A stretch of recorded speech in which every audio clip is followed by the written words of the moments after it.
በዚህ ቪዲዮ ላይ አዲስ ቡድን መፍጠር እንጀምራለን። ከታች እንደምታዩት አዲስ ቡድን ይፍጠሩ የሚለውን እንነካለን።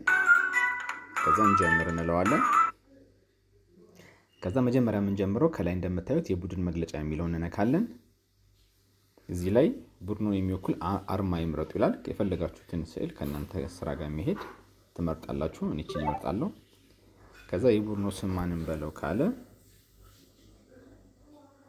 አዲስ እንበለው። አዲስ ህይወት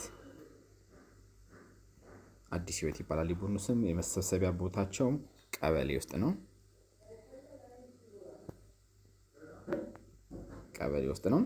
የት ሀገር ነው የሚለው እንደምታዩት በቀጥታ ኢትዮጵያ የሚለውን መርጧል። ምክንያቱም ስልኬ ሎኬሽኑ ስለበራ ነው። ሎኬሽኑ ከበራ የእናንተን በቀጥታ ያስገባላችኋል።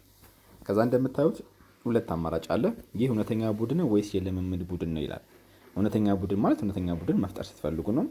ሁለተኛው ደግሞ የልምምድ ቡድን ይላል። የልምምድ ቡድን ደግሞ ልንማርበት የምንፈጥረው ቡድን ነው ማለት ነው። ለአሁኑ ግን እውነተኛ ቡድን የሚለውን እንመርጣለን። ከዛ ቀጣይ እንላለን። ከዛ ብዙ ጊዜ ሁሉም ግሩፖች የሚደግፋቸው አጋር ድርጅት አለ፣ እንደ ኤንጂኦ አይነት ለምሳሌ እንደ ወርልድ ቪዥን የመሳሰሉት አይነት እና እናንተን የሚደግፋችሁ ድርጅት ካለ አውትሉትና የዛን ድርጅት መለያ ቁጥር ታስገባላችሁ። በዚህ ላይ አንድ ብዬ ሳስገባ እንደምታዩት ሳምፕል ፓርትነር ይላል። ስለዚህ ልክ እናንተ የሚደግፋችሁ ቡድን ቁጥር ይሰጣችኋል። እሱን ስታስገቡት ያ ይገባል ማለት ነው። ሌላው የአጋር ማመሰከሪያ ኮድ ነው። እነሱ ለምሳሌ አሁን ወርልድ ቪዥን የራሱ የሆነ የእናንተን ቡድን የሚለይበት ቁጥር ካለው እዚህ ጋር ማስገባት ይቻላል ማለት ነው። ከዛ ቀጣይ እንላለን። ከዛ ይሄንን የእናንተን ዲሞግራፊ፣ ወጪ ገቢያችሁን፣ ቡድኑ የሚገኝበትን ቦታ፣ የተለያዩ መረጃዎች ለአጋር ድርጅት ማካፈል ከፈለጋችሁ ብዙ ጊዜ ይሄን የሚጠቀሙት ለምንድን ነው? የእናንተን እንቅስቃሴ በማየት እናንተን የበለጠ ለመደገፍ ነው። ስለዚህ አውትሉታላችሁ። ከዛ ቀጣይ ከዛ በኋላ ባለፈው ጊዜ የእርሶ ቡድን ስንት ዙሮች አጠናቋል፣ ስንት ሼር አውት አድርጓል የሚለውን ትጽፋላችሁ። ከዚህ በፊት ሁለቴ ተከፋፍላችሁ ከሆነ ሁለቴ ትሉታላችሁ። የመጀመሪያ ዙር ደግሞ ከሆነ የመጀመሪያ ትሉታላችሁ። ከዛ ቀጣይ ትሉታላችሁ።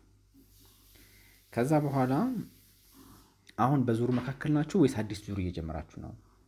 በዚህ ምሳሌ ላይ የምናየው ከቆጠባችሁ የተወሰነ ሳምንታት አልፈዋል። ስለዚህ በዙር መካከል ነን የሚለውን እንነካለን። በዙር መካከል ነን የሚለውን ካልነካ ነው አዲስ ዙር እየጀመርን ነው የምንለው ከሆነ እንትን ማስገባት አንችልም።